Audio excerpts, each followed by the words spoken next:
Hello students, and welcome to this video where we're going to talk about the first derivative test for finding relative extrema. So we've had discussions before about extrema. We've talked about there being relative extrema as well as absolute extrema. So just like you have a lot of relatives in your family, if I were to ask you, who are all your relatives? You're going to name your mom, your dad, your grandma, your grandpa, maybe some aunties, uncles, and cousins, right? You're going to have a whole long list of individuals. Just like you would name off a bunch of different individuals when you talk about your relatives, when I think about relative extrema, I'm thinking about all the minimum and maximums that look like they could possibly be mins or maxes in a general area of my graph. So let's see, if I draw this graph, I'm going to use blue to show that if I were to focus in on this area of my graph around that little window, this point right here looks like a relative max. And if I were to continue shifting that window, I would get all these different little blue dots. And each of these look like a min or a max in that particular area, right? If I were to focus into that area. So all of those blue dots represent relative extrema. But then when I talk about absolute extrema, I'm talking about the highest or the lowest point on my graph. Okay, so I'm looking for that very highest or the very lowest point. And so generally that is only one coordinate point that represents the absolute max or the absolute minimum. So we're going to utilize the first derivative test for relative extrema, and we're going to let f be continuous on an open interval AB, in which c is our critical number. And we're going to do everything that we did when we were trying to find increasing and decreasing intervals. It's going to be the same idea, okay? So the only difference is we need to know, all right, what are we going to be evaluating? Like, how do I determine that this is a relative max or it's a relative min? So again, I am freehanding this just as I did before. I'm not writing the formal definition, so I encourage you to look through the other notes that I've posted for the formal definition, as well as you can utilize the textbook. But essentially, if f is a continuous function, it's on the interval AB, and c is a critical number, if you look at c, so I'm going to draw this out by a picture. If you put your critical number on that number line, and then you do your test intervals like we did before. So we did our first derivative test, and we tested interval. And I'm either going to get a sign like plus or minus, or I'm going to get something like minus or plus, or I'm going to get minus, minus, or plus, plus. I'm going to put those both on the same graph.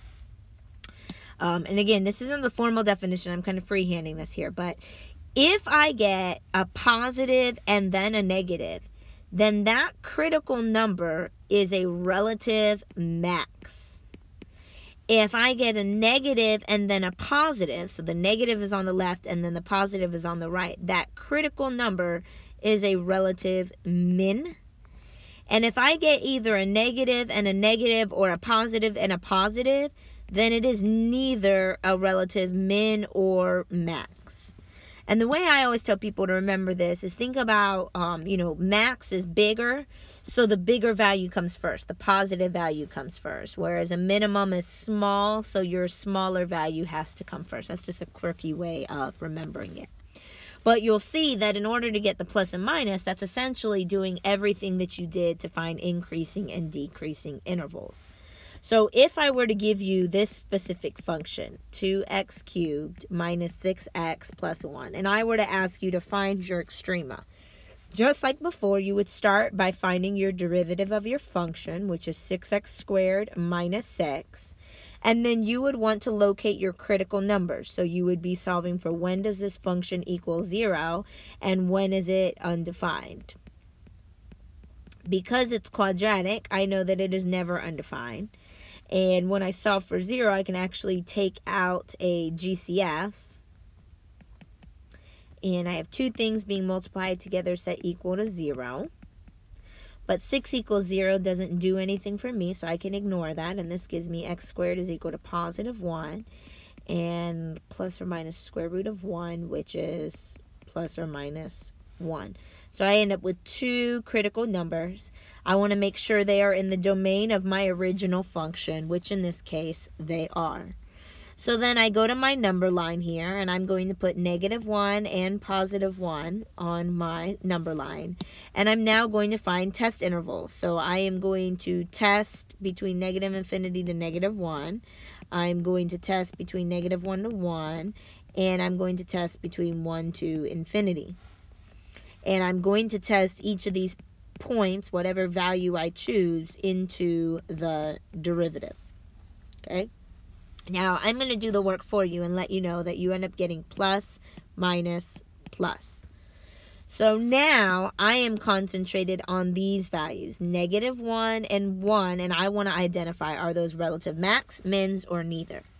So -1, because it has the positive and then the minus, I know that I have a relative max at x equals -1. And because I go from negative to positive, I know that I have a relative min at x equals +1. Now let's pretend that I want to find the corresponding y value. So I want to find the coordinates.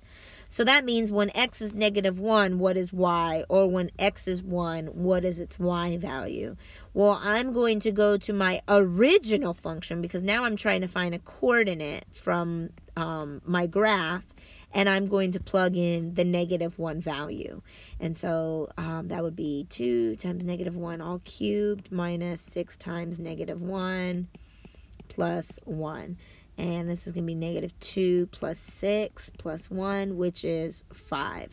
So now I know that I have a relative max at -1, 5.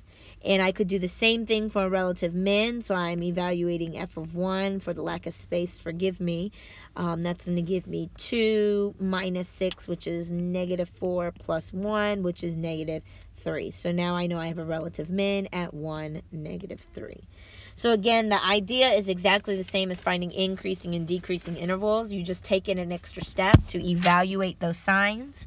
Again, if you go positive to negative, it's a max. If you go negative to positive, it's a min. And if you do the same sign on both sides, then it is neither. Okay? As always, I hope you found this video helpful. If you have any questions or concerns, please don't hesitate to reach out. Have a great day.